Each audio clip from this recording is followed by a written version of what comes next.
Assalamualaikum warahmatullahi wabarakatuh. Salah satu ulama yang sangat masyhur di kalangan madhab Syafi'iyah. Beliau adalah Syekh Muhammad bin Najjar ad-Dimyati. Beliau merupakan figur ulama yang sangat alim dan juga memiliki jasa besar dalam perkembangan Islam, khususnya ilmu Al-Quran dan fikih. Beliau juga memiliki suara yang merdu dan indah, sehingga bacaan Al-Qur'annya mampu membuat orang lain merasa tersentuh dengan kandungan dan isinya. Beliau memiliki nama lengkap Aminuddin Muhammad bin Ahmad bin Isa bin An-Najjar ad-Dimyati. Dilahirkan di desa Qahirah, salah satu desa yang terletak di kota Mesir.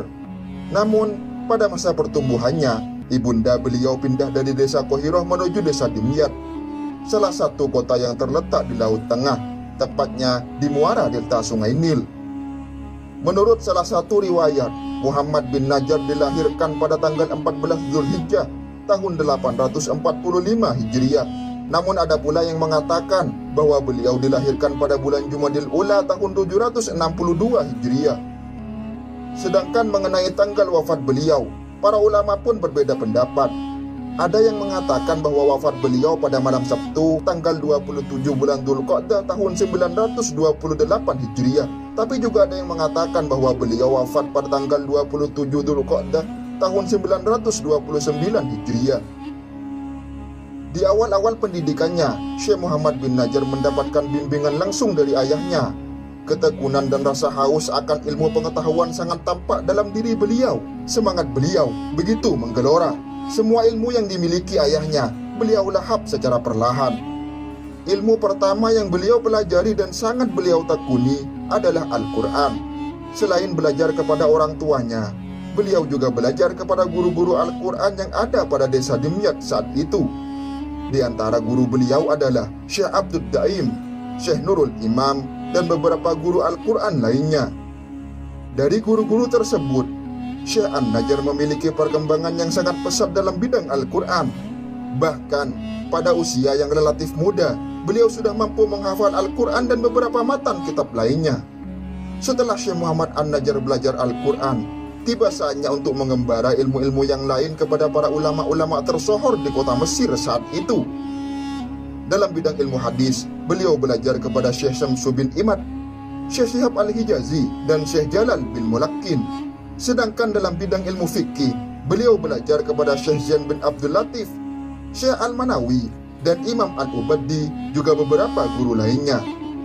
Di bawah bimbingan ulama-ulama tersohor ini, beliau tumbuh sebagai sosok yang sangat semangat. Tidak ada waktu yang beliau sia-siakan. Semuanya digunakan untuk mempelajari ilmu dan memperluas wawasan beliau. Rihlah yang ditempuh oleh Syekh Muhammad An-Najjar sebagai sosok yang haus akan ilmu pengetahuan sangat menginspirasi. Beliau adalah orang yang sangat semangat dalam meraih ilmu.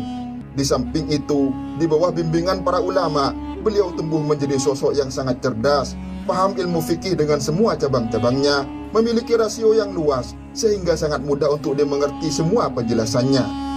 Tidak berhenti di situ, beliau juga menjadi salah satu ulama yang sangat kuat daya hafalnya, lembut suaranya, dan sangat luhur etikanya. Setelah beberapa tahun hidup dalam pengembaraan menjadi thalibul ilmi, saatnya beliau menuai hasil. Syekh Muhammad bin Najjar akhirnya mulai mandiri dan bisa merumuskan pendapat sendiri dalam cabang ilmu tafsir, hadis, ilmu fikih, dan beberapa cabang ilmu lainnya. Ilmu beliau yang sangat luas menjadikan beliau sebagai salah satu ulama yang sangat disegani oleh para pembesar Mesir dan dicintai oleh semua rakyatnya. Hal itu ditandai dengan dakwahnya yang selalu dinanti dan disenangi oleh masyarakat. Syekh Abdul Fallah Ibnul Imad dalam kitabnya mengatakan bahwasanya Imam Muhammad An-Najjar ad-Dimyati lahir sebagai salah satu figur teladan bagi umat Islam. Potret figur yang memiliki ilmu yang sangat luas kemudian mengamalkannya. Semua itu sangat tampak dalam jiwanya. Beliau sebagai imam dalam masalah syariat dan panutan dalam ilmu hakikat. Beliau juga sangat rendah hati dan melayani anak-anak kecil beserta orang fakir miskin. Mulai dari siang hari hingga larut malam, semua waktunya digunakan hanya untuk melayani umat, mulai dari ilmu hingga sandang pangan. Dalam kitab Sadaratul Dhahab fi Akbari Man Dhahab, dijelaskan bahwa Syekh Muhammad An-Najjar selain sebagai teladan yang sangat alim, beliau juga sebagai pribadi yang ahli ibadah. Beliau tidak pernah meninggalkan ibadah pada malam hari, selalu qiyamul lail, baik ketika musim panas maupun musim dingin. Beliau hanya tidur sebentar pada malam hari, kemudian melakukan sholat sunnah witir dan sholat sunnah fajar sebanyak 70 rakaat. Suatu ketika, Syekh Muhammad An-Najjar pergi ke masjid untuk melaksanakan sholat subuh secara berjamaah. Sebelum waktu subuh tiba, beliau masih menyempatkan diri untuk melakukan sholat sunnah tahiyatul masjid, kemudian membaca Al-Quran dengan senyap. Dan ketika adzan subuh telah selesai dikumandangkan, beliau membaca Al-Quran dengan keras. Suaranya yang merdu dan bacaannya yang tepat membuat hati masyarakat sekitar terpanggil untuk melakukan sholat subuh secara berjamaah. Melalui bacaan itu, tidak hanya masyarakat setempat yang merasakan kerinduan untuk bermunajat kepada Allah dengan cara sholat berjamaah bersama Syekh Muhammad An-Najjar, akan tetapi banyak juga orang-orang yang jaraknya sangat jauh dengan masjid turut hadir untuk melakukan sholat berjamaah dengan beliau.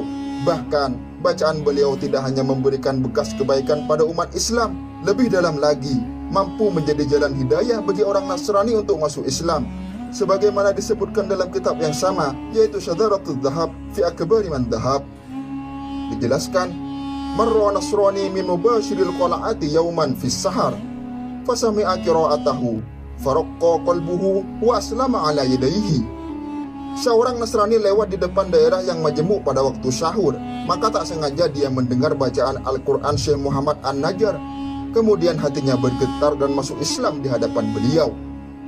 Ternyata, bacaan sebelum melaksanakan sholat seperti puji-pujian, membaca Al-Quran, dan potongan-potongan ayat-ayat Al-Quran sangat bermanfaat bagi kemaslahatan umat muslim. Terlebih umat Islam yang sangat malas melaksanakan sholat berjamaah.